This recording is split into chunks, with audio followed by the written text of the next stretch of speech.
नमस्कार, आप देख रहे हैं Z10 न्यूज और मैं हूं आपके साथ सपना ठाकुर। आइए रुक कर लेते हैं आज की खास बड़ी खबर की ओर।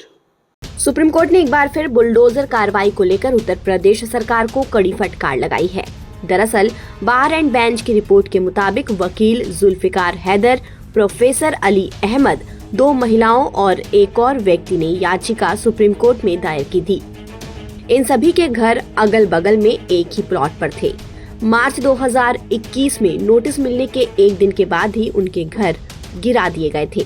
इन्होंने अपनी याचिका में सरकार पर गैर कानूनी तरीके से घरों को गिराने का आरोप लगाया, जिस पर 5 मार्च यानी कि बुधवार को सुप्रीम कोर्ट में सुनवाई हुई।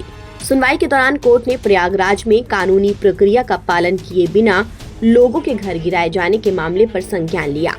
कोर्ट ने उत्तर प्रदेश सरकार को फटकार लगाते हुए कहा कि इस तरह की कार्रवाई चौंकाने वाली है और बेहद गलत उदाहरण पेश करती है।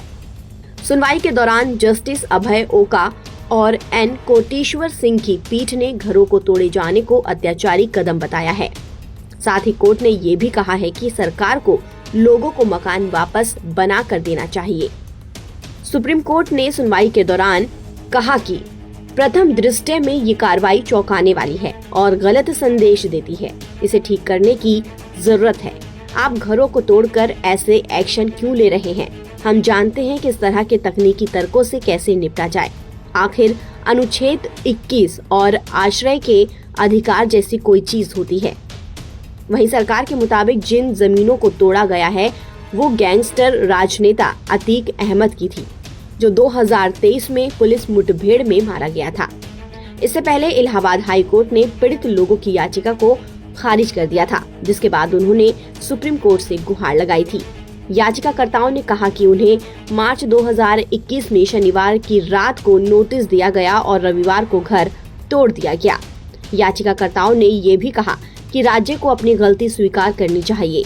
वहीं सरकार की तरफ से पक्ष रखते हुए अटॉर्नी जनरल वेंकटर मणि ने कहा कि लोगों को नोटिस का जवाब देने के लिए उचित वक्त दिया गया था। हालांकि जस्टिस ओका इससे असहमत थे। जस्टिस ओका ने कहा, नोटिस इस तरह से क्यों चिपकाया गया? कुरियर से क्यों नहीं भेजा गया? कोई भी इस तरह नोटिस देगा और तोड़फोड़ करेगा, ये एक खराब उदाहरण है। इस दौरान अटॉर्नी जनरल ने मामले को हाई कोर्ट में स्थानांतरित करने की मांग की। एजी ने कहा कि मैं डिमोलिशन का बचाव नहीं कर रहा हूं, लेकिन इस पर हाई कोर्ट को विचार करने दें। हालांकि कोर्ट ने इस मांग को खारिज कर दिया। कोर्ट ने कहा, बिल्कुल नहीं, दोबारा हाई कोर्ट नहीं जाना चाहिए, तब मामला टल जाएगा। कोर्ट ने कहा कि ध्वस्त किए गए घरों का पुनर्निर्माण करना होगा। अगर आप हलफनामा दाखिल करके विरोध करना चाहते हैं तो ठीक है, अन्यथा दूसरा कम शर्मनाक तरीका ये होगा कि उन्हें निर्माण करने दिया जाए और फिर कानून के हिसाब से उन्हें नोटिस दिया जाए। सुप्रीम कोर्ट के इस फैसले से जहां पीड़ितों के चेहरे पर खुशी की लहर आ गई, तो वहीं सरकार को झटका लगा। इससे साफ है कि भविष्य में बुलडोजर कार्रवाई करने से पहले सरकार को सोचना पड़ेगा। ऐसे तमाम खास खबरों के लिए देखते रहें Z10 न्यूज।